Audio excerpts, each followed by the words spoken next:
Haleluya, haleluya. Salam sejahtera dalam kasih Tuhan kita Yesus Kristus.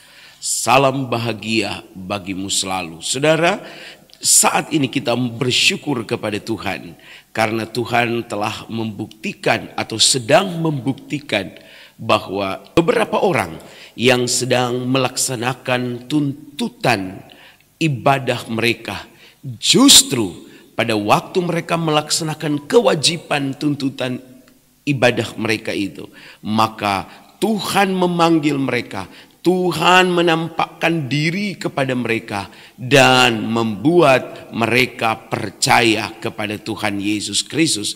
Ada begitu banyak kesaksian yang kita sementara ikuti tentang hal itu. Bagaimana Tuhan bekerja memenangkan mereka yang sementara melakukan atau melaksanakan kewajiban ibadah mereka.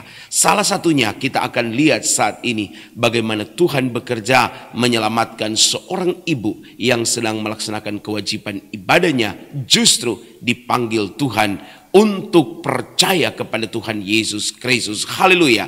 Mari kita ikuti tayangan berikut ini. Haleluya. Tapi puji Tuhan, bukan saya yang bicara, tapi Roh Kudus yang berbicara. Bahkan sebelumnya saya adalah Bani Kedar, bapak saya dari Arab, ibu saya dari Sunda. Waktu itu saya sebetulnya ingin meninggal karena perdarahan terus. Jadi kepercayaan kalau meninggal sana dosanya diampuni.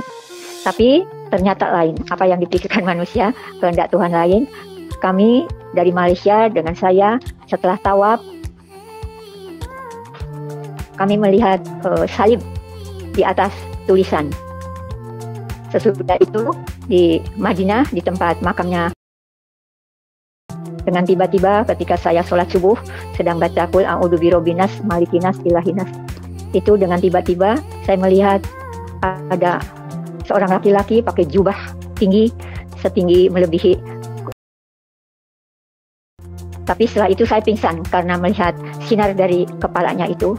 Ternyata waktu pingsan saya dibawa ke awan-awan. Setelah di awan-awan, entah dari apa kok dari mulut ini mengatakan, Isa, Isa, Isa, aku nggak mau mati di sini. Aku mau dikumpulkan dulu dengan anak-anak gitu.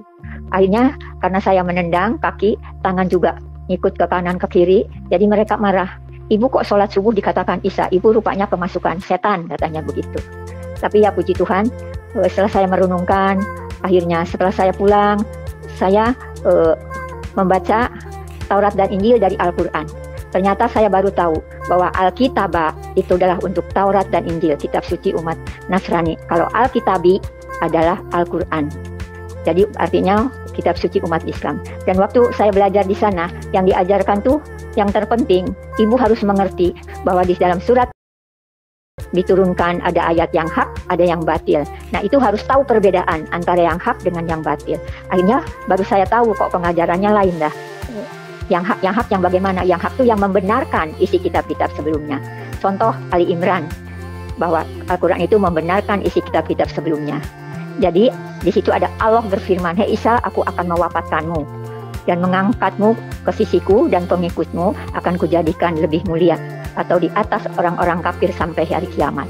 Terus saya kaget, loh katanya Isa Al-Masih tidak wafat dan tidak disalibkan, tapi orang lain. Nah dulu saya waktu jadi Bani Kedar, di surat An-Nisa ayat 157 dikatakan, sesungguhnya kami telah membunuh Al-Masih Isa putra Maryam, tetapi di bawahnya bertentangan. Isa tidak mati dan tidak disalibkan, karena yang disalibkan orang lain. Nah itu saya waktu masih Bani Kedar percayanya itu bahwa Isa tidak wafat dan tidak disalibkan, tapi Isa diangkat ke sisi Allah. Tapi terus ada di surat Yunus, surat Nabi kepada Nabi Muhammad, kalau kamu ragu-ragu tentang apa saja isi Al-Quran yang hak, yang membenarkan isi kitab-kitab sebelumnya, bertanyalah ke umat Nasrani, yaqra'unal kitaba min qablika. Bertanya kepada umat Nasrani yang sudah membaca kitab-kitab sebelumnya. Sesudah itu saya tidak berani menanyakan ke orang Nasrani. Saya nanti dibohongi. Jadi saya bacanya dari Al-Quran, mengikuti. Harus bertanya, ketika saya bertanya, ya bertanya. Ke depan saya kebetulan orang Batak. Jadi bertanya, apakah benar Isa Al-Masih? Iya Bu, Isa Al-Masih wafat dan dibangkitkan, hidup kembali menjadi Tuhan gitu. Puji Tuhan, akhirnya saya terima Yesus sebagai Tuhan. An-Nisa 4 ayat 159. Tidak seorang pun dari orang-orang kafir min ahlil kitab sampai sekarang yang beriman kepada Isa. Terus di ayat 162-nya, ketuhanan. Orang-orang yang berilmu mengatakan bahwa ketuhanan, percaya dengan ketuhanan Isa. Akhirnya saya baru percaya bahwa Isa Al-Masih itu karena Al-Quran yang diterjemahkan oleh Departemen Agama Republik Indonesia. Penerbitnya CP Jaya Sakti Surabaya mengatakan Mukadimah artinya Al-Maidah artinya hidangan. Tapi disebut juga Isa Al-Masih adalah penyelamat. Al-Munkit itu artinya Isa Al-Masih penyelamat pengikut-pengikut setianya dari azab Allah. Nah, akhirnya saya mulai saat itu karena suruh bertanya umat Kristen, jadi saya beli buku. Tidak bertanya, saya mau belajar sendiri begitu. Akhirnya puji Tuhan, saya disekolahkan Alkitab, tapi saya tidak sampai selesai. Saya hanya tidak ingin jadi pendeta, saya ingin penginjil yang memberitakan kebenaran. Puji Tuhan, saya diutus Tuhan, karena waktu itu saya dapatnya dari Yesaya 61. Saya pertama tidak langsung menginjil, tapi hanya kesaksian. Saya hanya diminta kesaksian. Tapi setelah sekolah Alkitab, saya nggak mau selesai, saya menginjil. Akhirnya Tuhan kirim di Bali 3 bulan saya. Terus waktu itu di Solo ada sekolah Alkitab yang tidak bayar. Jadi hidup mereka dari cocok tanam. Jadi saya mengajar Taurat dan Injil dari Al-Quran. Jadi ternyata di dalam Al-Quran Al-Maidah dikatakan kalau ada umat Nasrani setelah perjamuan kudus makan hidangan yang dari surga, terus mengingkarinya, maka Tuhan akan menyiksanya dengan siksaan yang belum pernah diberikan kepada seorang pun manusia. Sebab oleh karena itu saya bertambah kuat imannya.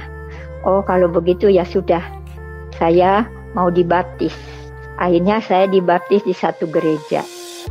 Nah, itu puji Tuhan, setelah dibaptis, saya baru diutus oleh Tuhan. Saya dipercayakan bawa firman ke Madiun, ke panti asuhan, ke Surabaya, ke Bali.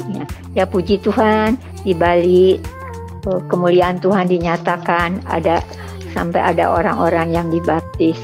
Pokoknya setiap saya yang saya singgahi, yang saya sampaikan firman, itu puji Tuhan, ada aja orang yang dibaptis itu. Dan puji Tuhan, setelah COVID ini saya tidak melayani lagi, cuma dengan doa. Sekarang hanya dengan doa syafaat saja. Puji Tuhan, dengan pujian dan dengan penyembahan itu merasa hadirat Tuhan hadir, sehingga saya bisa berbicara, bisa ada kiriman dari Bali anak-anak muda, tolong Oma doakan. Ya puji Tuhan, dia bisa sampai memberitakan keselamatan ke pulau-pulau. Ya puji Tuhan lah. Begitu juga yang di Bandung, ada orang yang mau jual tanah, terus ada suatu pabrik ingin ada jemaatnya, pekerjaannya 30 orang. Saya kasih buku aja supaya dia bisa menelaah sendiri, tidak bisa dipaksakan. Jadi puji Tuhan, memang penderitaan juga ada. Saya pernah dipanggil. Karena waktu itu saya ngajar kepada anak-anak Kristen, tapi oleh anak Kristen diberikan kepada temannya. Akhirnya saya dipanggil, foto-foto waktu sedang menunaikan ibadah haji, diambil semua, dilihatkan. Ya saya lihat, silahkan, saya memang sudah haji. Tapi waktu diminta pulang, tidak ada yang ngaku, nggak tahu gitu. Tapi puji Tuhan, bukan saya yang bicara, tapi Roh Kudus yang berbicara. Puji Tuhan, saudara, kita sudah mengikuti bagaimana kesaksian seorang ibu ini pada waktu melaksanakan kewajiban ibadahnya justru dipanggil Tuhan untuk percaya kepada Tuhan Yesus. Kiranya yang lain juga akan mendengar kesaksian ini dan diberkati olehnya. Tuhan Yesus memberkati kita. Salam damai sejahtera bagimu sekalian. Haleluya, haleluya. Amin.